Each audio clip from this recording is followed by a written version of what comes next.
Rice की बात है, बासमती की बात है, ये भी हमारे लिए एक बहुत बड़ी एक्सपोर्ट मार्केट है।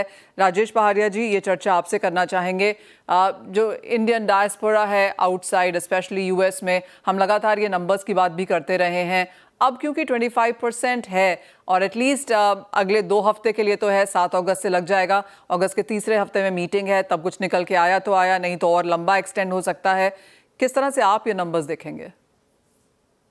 मनीषा जी, देखिए, किसी भी प्रकार की ड्यूटी का इफेक्ट चाहे इंडिया में हो चाहे यूएस में हो, अल्टीमेटली कंज्यूमर को ही भुगतना पड़ रहा है। तो आज अगर हम लोग अगर बासमती की बात करें तो बासमती करीबन 3 से 3.5 लाख टन, और उसी तरह एक्सपैट इंडियंस के लिए 3 से 3.5 lakh ton semi premium basmati rice का इंपोर्ट करता है यूएस। जो सेमी प्रीमियम बासमती राइस है वो कंज्यूम करता है हमारे एक्सपैट इंडियंस ही मेजरली, और बासमती उनके कॉमर्शियल यूज में आता है। तो वहां की प्राइस, जो लोकल प्राइस के इंडेक्स है वो बढ़ेंगे, रेस्टोरेंट्स के प्राइसेस बढ़ेंगे, प्राइस पर प्लेट बढ़ेंगी, उसका इफेक्ट अल्टीमेटली वहां आएगा।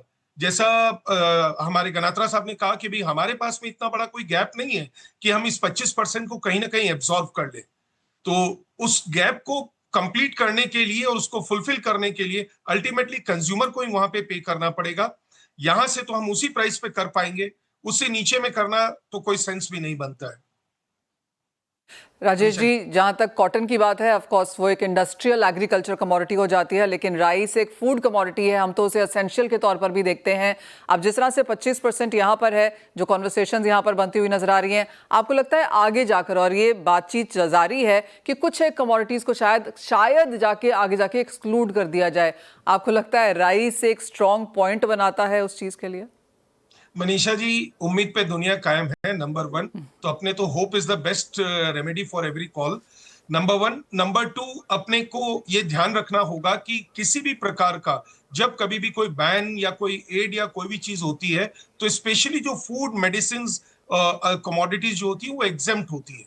हमारी राइस इंडस्ट्री ने भी ये प्रे किया है कि भाई इस पर्टिकुलर फूड कमोडिटी को, स्पेशली राइस जो कि मेजरली स्टेपल कमोडिटी है consume by the expat Indians और by the local out there, उसको इस ड्यूटी के स्ट्रक्चर से बाहर रखा जाए।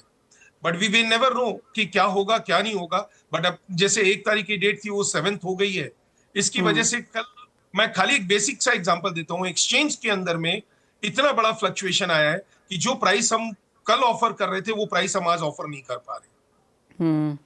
एब्सोल्युटली। अगर मैं फ्यूचर्स की बात करूं, और मेरा अगला सवाल राजेश जी वही था, क्योंकि अगर हम राइस फ्यूचर्स देखें यहाँ पर, तो वो 2021 के लोज पर हैं।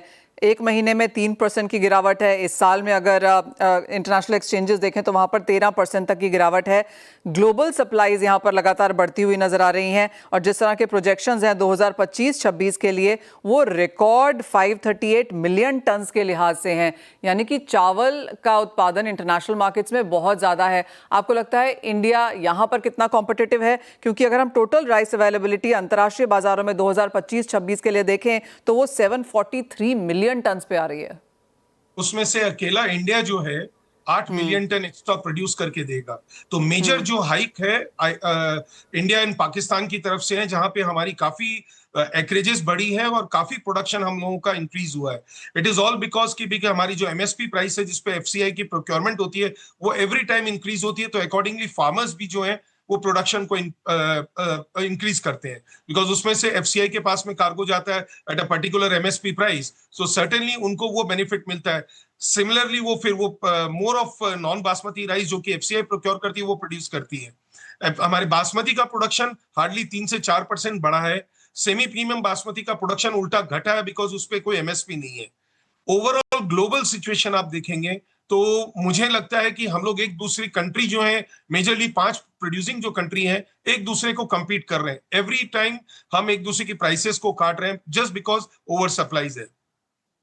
मनीषा जी, और ये खत्म होती हुई नजर नहीं आ रही राजेश जी, क्योंकि आपने जैसे कहा कि इंडिया की सप्लाई तो यहाँ पर बड़ी ही है। यूएस के अगर एंडिंग स्टॉक्स देखें तो वो भी 5 साल के हाईस पर हैं, 47.5 मिलियन टन। यानी कि जिस तरफ भी आप देखें अंतर्राष्ट्रीय बाजारों में चावल काफी ज्यादा है। अब इसके ऊपर 25% की ड्यूटी भी लग रही है। किस तरह से फिर अब life for an Indian rice exporter बनता हुआ देखें? बैलेंस कर रहे हैं। अभी शिपमेंट्स ऑलमोस्ट सस्पेंडेड है। जैसे अभी हम लोग बासमती वालों की बात करें तो बासमती के अंदर में हम लोगों ने अभी ईरान की जो मार थी उससे झेलते हुए थोड़ा सा बाहर आए, रिलीफ हुआ, वापस लोग चीजें स्टेबलाइज हो रही थी, तब ये टैरिफ बॉम्ब आ गया। तो अब उसके बाद में अभी कोई नया ट्रेड हो नहीं रहा है, और जो भी हो रखा था वो वाया कनाडा या आप समझिए थर्ड कंट्री एक्सपोर्ट के थ्रू ही हो रहा था। हमारा नॉन बासमती का जो राइस का एक्सपोर्ट सब वो थोड़ा स्टेबल है अभी at the moment. Technically African market है तो उसमें इतनी प्रॉब्लम नहीं है, बट राजेश जी, यूएस के लिए जो सेमी प्रीमियम बासमती है उसमें एक हिंड्रेंसेस आएगी, जिसकी सप्लाईज काफी कंट्रोल्ड होनी पड़ेगी, और अगर नहीं पहुंचा तो हमारे वहां के जो कंज्यूमर्स है उनको एक हायर प्राइस पे करके किसी दूसरी अल्टरनेट ओरिजिन की तरफ में जाना पड़ेगा। राजेश जी, ये कॉन्वर्सेशन मैंने बहुत सारी कमोडिटीज के लिए की है कि हाँ जी, रीरूटिंग कर देंगे, यहाँ से दुबई भेज देंगे, वहाँ से फिर आगे कहीं भेज देंगे, और मे बी 25% का जो ये है इसको कहीं ना कहीं कम करने की कोशिश करेंगे। लेकिन यूएस की तरफ से स्पेशली जो ट्रांसशिपमेंट को लेकर उन्होंने पेनल्टी की बात की है, आपको लगता है वो एक और स्ट्रिंजेंट यहाँ पर हो सकता है? देखिए, ट्रांसशिपमेंट 5 से 7% की लॉजिस्टिक्स कॉस्ट पे मैनेज नहीं होगा। हमारी वैल्यू ऑफ द कमोडिटी मान लीजिए 300, $350, $400 या $700 की है। अगर मैं $35 अगर मान लीजिए कि उसके ऊपर मैं 5% को बचाने के लिए करूंगा तो मेरे को उसमें बचेगा ही नहीं। तो ट्रांसशिपमेंट एक मिथ है जो हमारे चावल इंडस्ट्री में तो नहीं आएगा। May be high valued commodities like अपना गोल्ड सिल्वर उसमें हो तो वो बात अलग है, बट मुझे राइस में तो कहीं पे भी इसका स्कोप नजर नहीं आता है। राजेश जी, एक फाइनल सवाल यहाँ पर, और आपने यहाँ पर इंडियन मार्केट्स की बात करी, और जुलाई में जिस तरह के हमने स्टॉक्स देखे हैं सरकार के पास, वो 15% पिछले ईयर से कंपैरिजन में ज़्यादा है। नॉर्म यहाँ पर 13-13.5 मिलियन टन का है, सरकार के पास 55-56 मिलियन टन यहाँ पर ऑलरेडी है। प्राइसेस अंतर्राष्ट्रीय बाजारों में लगातार गिरे हैं, इंडियन मार्केट्स में किस तरह का सेंस है? फ्लैट है लास्ट 3 महीने से, बिकॉज एफसीआई ने कई महीनों से अपना कार्गो जो था लिक्विडेट करना बंद कर दिया था, ओएमएसएस में सप्लाईज नहीं देते। परसों ही नोटिफिकेशन आया है कि जो कि अराउंड 52 लाख टन के आसपास में वो कार्गो लिक्विडेट करेंगी थ्रू डिफरेंट पॉलिसीज के थ्रू, नेफेड, एनसीसीएफ, भारत चावल, इथेनॉल वालों को, प्राइवेट ट्रेडर्स को। बट इसमें क्या एक्सपोर्ट्स के लिए कुछ नहीं मिलना है। तो मुझे लगता है कि भाई यहां से जब अवेलेबिलिटी एफसीआई के कार्गो की बढ़ेगी तो मार्केट थोड़ा सा डाउनफॉल की तरफ में है। 5 से 7% का करेक्शन वापस नजर आता है, क्योंकि आज इनकी इकोनॉमिक कॉस्ट जो है वो 34-35 रुपए की है एफसीआई के कार्गो की। वो हमारे को 2800 रुपए में, 2250 रुपए में ब्रोकन दे रहे हैं, तो ऑलमोस्ट वो इकोनॉमिक कॉस्ट से 20 से 25% चीपर दे रहे हैं। तो जब वो मार्केट में कार्गो आएगा तो उसका एक स्वैप बेनिफिट हम लोगों को मिलेगा। ये एक और चीज़ है कि सरकार के पास एक्सेस है, लेकिन कितना वो चैनलाइज हो रहा है एक्सपोर्ट्स की तरफ, उसके ऊपर भी ऑफकोर्स यहाँ पर काफ़ी सारी बातचीत है। लेकिन बहुत शुक्रिया राजेश जी साथ जुड़ने के लिए, और उस तमाम कॉन्वर्सेशन के लिए भी बहुत शुक्रिया आपका समय का।